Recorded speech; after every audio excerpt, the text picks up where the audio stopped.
এক ভাই বলেছেন, কেউ যদি তার এলেমকে বিক্রি করে দেয়, অর্থাৎ দুনিয়ার সামান্য কিছু মূল্য পাওয়ার জন্য যদি সে তার এলেমকে বিক্রি করে বা লোক দেখানো এবাদতবন্দি করে, তার শাস্তি কি?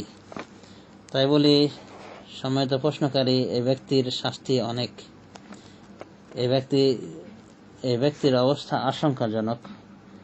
রাসূলুল্লাহ সাল্লাল্লাহু আলাইহি ওয়াসাল্লামের সহিহ হাদিস থেকে জানা যায় যে সর্বপ্রথম 3 জন ব্যক্তিকে আল্লাহ রাব্বুল আলামিন এই 3 জন ব্যক্তি দিয়ে জাহান্নাম উদ্বোধন করবেন। এদের মধ্যে এক শ্রেণী হলো আলেম, রিয়াকারী আলেম, রিয়াকারী মুজাহিদ, রিয়াকারী দানবীর। তো আল্লাহ রাব্বুল আলামিন এদেরকে দিয়ে জাহান্নাম উদ্বোধন করবেন বলে তিরমিজি শরীফ হাদিসে রয়েছে। আর মুসলিম শরীফের হাদিসে রয়েছে যে সর্বপ্রথম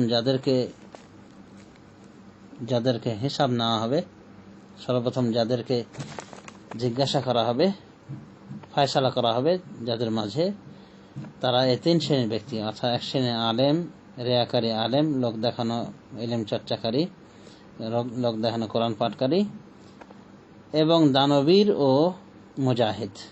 তো এদেরকে জিজ্ঞাসা করবেন, তোমরা এটা কি জন্য করেছিলে? তারা প্রত্যেকে বলবে যে আপনার হস্তে করেছি। অর্থাৎ আলেম বলবে, কারি বলবে যে আমি ইলম শিখেছি আপনাকে খুশি করার জন্যে, আপনাকে খুশি করার জন্য ইলম শিখিয়েছি, কোরআন পাঠ করেছি, পড়িয়েছি আপনাকে খুশি করার জন্য। আল্লাহ বলেন, তুমি মিথ্যা বলেছো, তুমি ইলম শিখেছিলে যাতে তোমাকে আলেম বলা হয়, কেরাত করেছিলে, কোরআন পাঠ করেছিলে যাতে তোমাকে কারি বলা হয়ে থাকে, এটা বলা হয়েছে তোমাকে। তো তাকে এরপরে নির্দেশ করা হবে, যার ফলে তাকে জাহান্নামের নাকের ভরে হেঁচড়ায় প্রবেশ করানো হবে। তো এভাবে বাকি 2 জনের সাথে ব্যবহার করা হবে। তো এরা রিয়াকারী হওয়ার কারণে এদের এই শাস্তি। সুতরাং যদি কোনো আলেম বা যদি কোনো বক্তা, যদি কোনো আবেদ রিয়াকারিতার সাথে ইবাদতবন্দি করে, মানুষ দেখানোর জন্য যদি করে থাকে, তার আমল বাতিল বলে গণ্য হবে এবং সে জাহান্নামে স্থান লাভ করবে। অতএব বেআমল যে কোনো ব্যক্তির অবস্থা আশঙ্কাজনক। সুতরাং শুধু আলেমই নয়, যে কেউ যতটুকু জেনেছে সে অনুযায়ী যদি আমল না করে, তাহলে সে কালকে আমাদের মাঠে ধরা খেয়ে যাবে। আল্লাহ রাব্বুল আলামিন আমাদেরকে হেফাজত করুন, যেন আমরা আমাদের এলেমকে দুনিয়ার তুচ্ছ মূল্যের বিনিময়ে আমরা বিক্রি না করে দিই। অনেক উলামায়ে দ্বীন বলেন, এলেমকে বিক্রি করার মর্মে ব্যাখ্যায় যে যারা ওই কোরআন খানি করে বা মিলাদ পড়ে ইত্যাদি, এগুলো তারা এলেমকে বিক্রি করার মাধ্যমে তারা এগুলো করে থাকে। কারণ এগুলো মর্মে কোনো দলিল নাই। মিলাদে যেমন দলিল নাই, অনুরূপভাবে কোরআন খানি করা, মানুষের বাড়িতে কোরআন পড়ে দিয়ে আসা মৃত ব্যক্তির বকশিস স্বরূপ, এগুলো বিদাতি তরিকা। এগুলোর মাধ্যমে যেন কোরআনকে বিক্রি করা হলো, নাউজুবিল্লাহ মিন যালিক।